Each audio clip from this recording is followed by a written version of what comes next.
جاء بالحديث عن أبي هريرة رضي الله عنه وأرضاه والجنة مأواه قال: سمعت رسول الله صلى الله عليه وسلم يقول: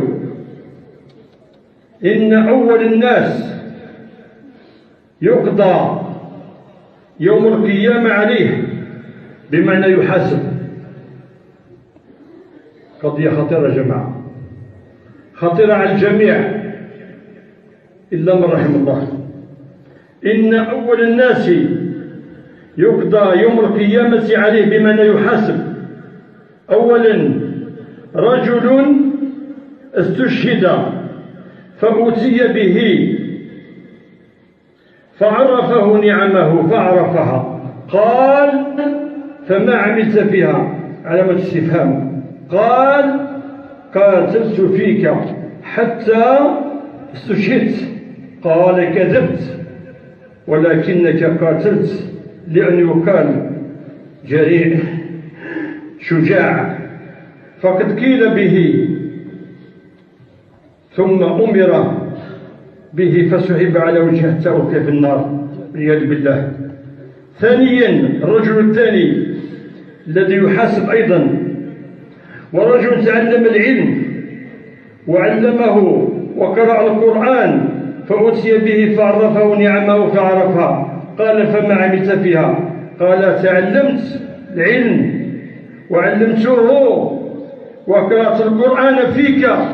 قال: كذبت، ولكنك تعلمت العلم ليقال عالم، وقرأت القرآن ليقال هو قارئ. فقد قيل ثم أمر به فسحب على وجهه حتى ألقي في النار والعياذ بالله. ثالثا ورجل وسع الله عليه المال وأعطاه الله من المال ما شاء الله، فأتي به فعرفه نعمه فعرفها. قال: فما عملت فيها؟ قال: ما تركت من سبيل تحب أن ينفق فيها إلا أنفقت فيها لك. قال: كذبت، ولكنك فعلت ليقال جواد سخي. فقد قيل ثم أمر به فسحب على وجهه حتى ألقي في النار. أيها السادة والسيدات، القضية خطيرة جدا، نسأل الله العفو والعافية. القضية خطيرة جدا على الجميع إلا من رحم الله، وهي أن كل عمل يعمله المسلم والمسلمة لا بد أن يكون يوجه الله، لا بد أن يكون يوجه الله تعالى.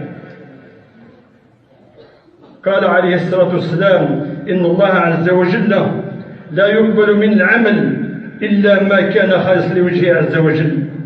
وقال صلى الله عليه وسلم: إنما الأعمال بالنيات وإنما لكل امرئ ما نوى.